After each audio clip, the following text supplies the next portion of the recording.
Brave by Elle Risco. Long ago, in the Scottish Highlands, there was a kingdom called Dunbroch. The land was ruled by King Fergus and Queen Eleanor, their sons.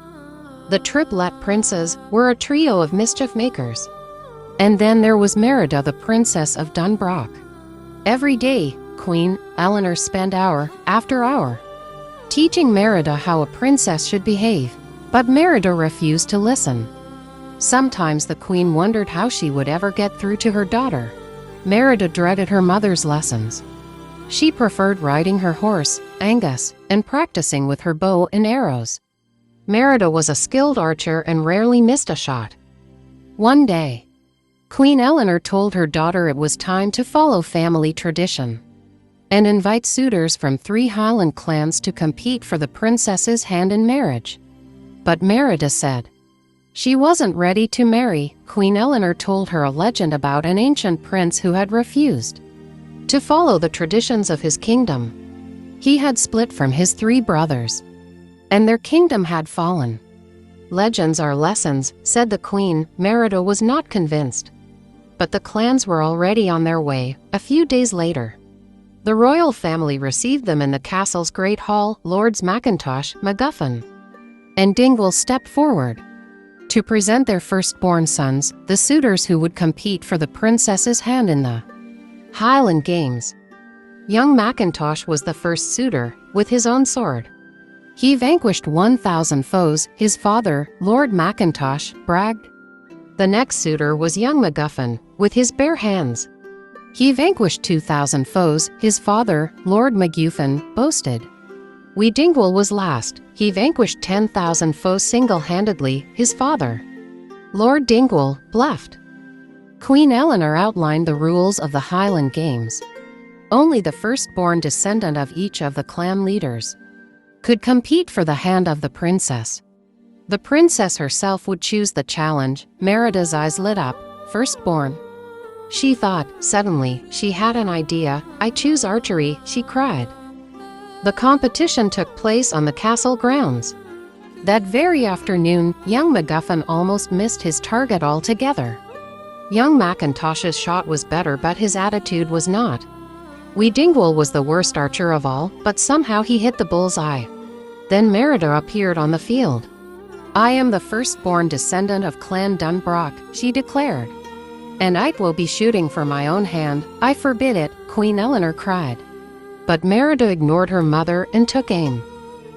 1, 2, 3 arrows took flight and hit all 3 bulls' eyes. Merida was thrilled until furious. Queen Eleanor dragged her back to the castle. You embarrassed them, the queen shouted at Merida when they were alone. You embarrassed me. I'll never be like you. Merida cried angrily. She slashed the family tapestry with a sword, splitting the images of her and her mother. Merida ran out of the castle, sobbing. She jumped on her horse and raced into the forest. Soon she arrived at the mysterious ring of stones. Tiny blue lights appeared, forming a trail. They seemed to beckon Merida deeper into the forest. The blue lights were will-o'-the-wisps, known for leading people either to treasure or to doom. Merida followed the wisps to a small cottage where an old woman lived. Believing the woman was a witch, Merida asked her for a spell to change her mother. Long ago, I met a prince, the witch told Merida. The prince had given the witch a ring engraved with 2 axes in exchange for a spell to give him the strength of 10 men. The witch set to work making the spell. When she was done, she pulled a cake from her cauldron and gave it to Merida. Clearly, the witch was finished, for Merida soon found herself heading for home. At the castle, Eleanor was happy and relieved to see Merida. But the lord still expected an answer. Whom would the princess marry? Merida handed her mother the cake. I made it, she fibbed. For you. After one bite of cake, the queen set down her fork. She suggested they go and settle things with the lords, but soon the queen began to feel ill. Was the spell taking effect? Dodging King Fergus and the lords, Merida led her mother up to her room. Queen Eleanor went straight to bed. After a few minutes, a giant bear rose from the sheets. The queen had been transformed. "That scaffy which gave me a gammy spell," Merida cried. Eleanor the bear let out an angry roar. Downstairs, King Fergus heard the bear roar. Long ago, an evil bear called Mordu had eaten one of the king's legs. Ever since, the king had hunted down every bear he'd come across.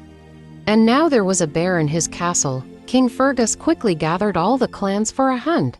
Merida knew she had to find the witch so she could undo the spell.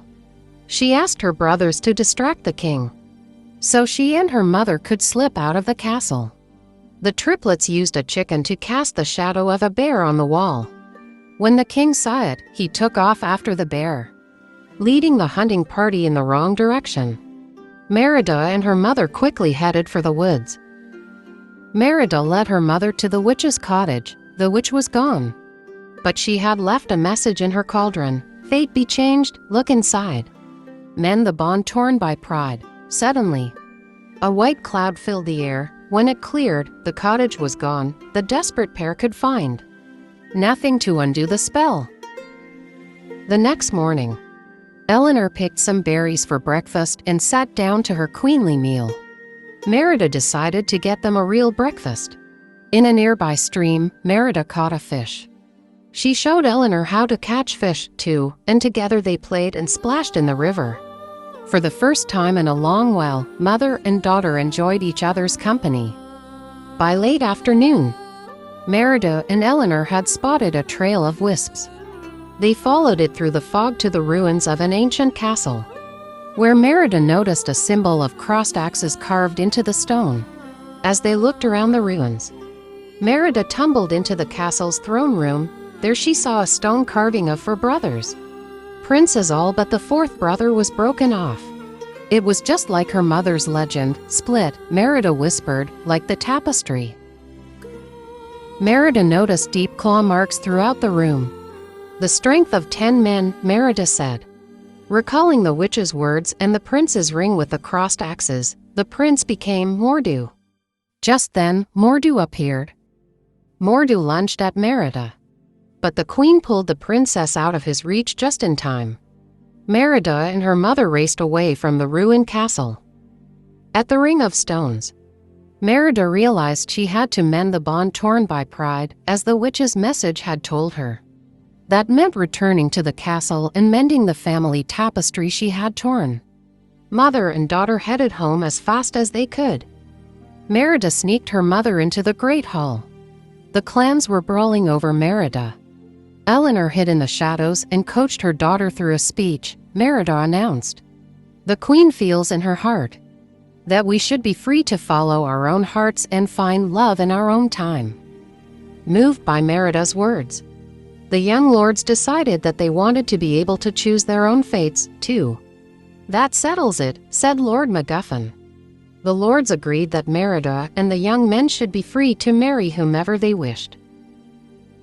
As soon as they could, Merida and her mother raced upstairs to get the tapestry. Just after they entered the room, Fergus burst in and saw the bear. "Dad, no," Merida cried.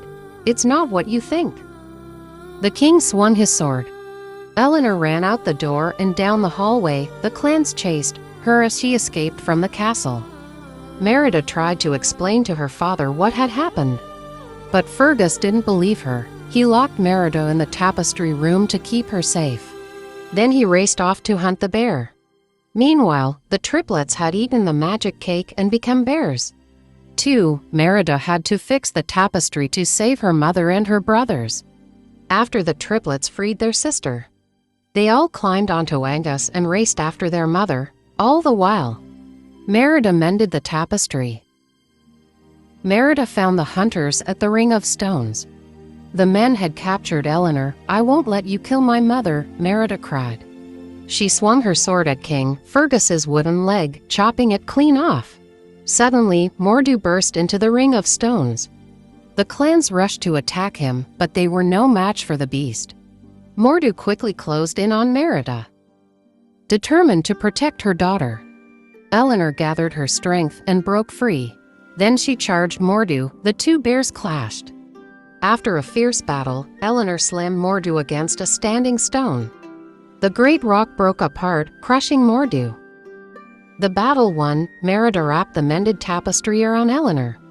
But nothing happened. "I don't care what you are," she cried. "You're still my mom. I love you."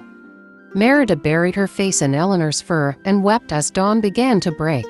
As she wept, Merida felt a hand stroke her hair. She looked up. Her mother, back to her old self, was smiling down at her. The bond between them had been repaired. The spell was broken.